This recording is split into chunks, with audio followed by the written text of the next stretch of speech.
Assalamualaikum warahmatullahi wabarakatuh. Bertemu lagi dengan Ustazah dalam pembelajaran tematik muatan bahasa Indonesia. Kali ini tema 7, subtema 2 dan 3.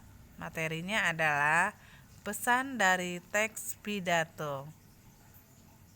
Sebelum kita mulai pembelajaran, seperti biasa kita mulai dengan mengucap basmalah. Bismillahirrahmanirrahim. Pesan dari teks pidato.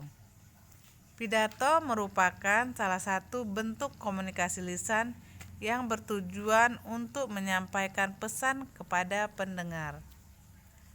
Ketika mendengar pidato, kita harus mempertimbangkan waktu berpidato. Pidato yang baik adalah pidato yang disampaikan dengan bahasa yang lugas atau tegas dan disampaikan secara runtun atau berurutan. Oleh karena itu, pidato harus dirancang agar menjadi pidato yang singkat dan padat serta pesan di dalamnya tersampaikan dengan baik. Pesan dari pidato yang disampaikan biasanya diucapkan oleh orator dengan penekanan atau intonasi suara tertentu. Hal ini bertujuan agar audiensi dapat menangkap pesan dari pidato. Sekarang, langkah-langkah membuat teks pidato. Di sini ada 5. Yang pertama, menentukan maksud dan tujuan pidato. Yang kedua, mengamati pendengar dan situasi di sekitar.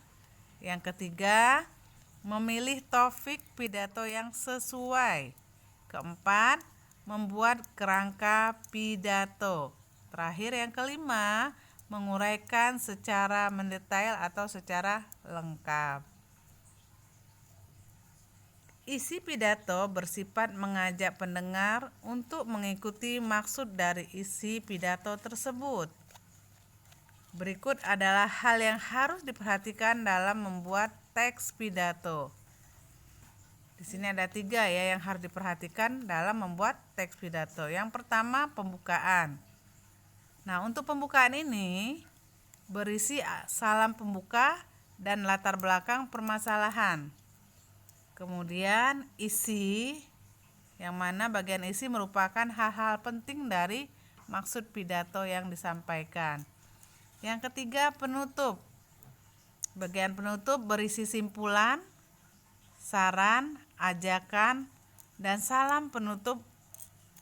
Bagian ini sangat penting karena tersampaikan atau tidaknya maksud pidato kepada pendengar dapat dilihat dari respon pendengar setelah bagian penutup pidato disampaikan. Nah, di sini ada contoh teks pidato.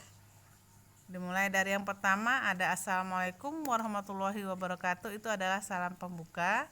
Kemudian di paragraf yang pertama ini merupakan kalimat pembuka.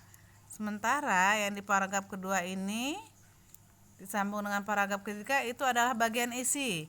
Di paragraf yang keempat adalah bagian kalimat penutup atau penutupnya dan diakhiri dengan salam wassalamualaikum warahmatullahi wabarakatuh, itu adalah bagian salam penutup. Jadi paham ya anak-anak ya.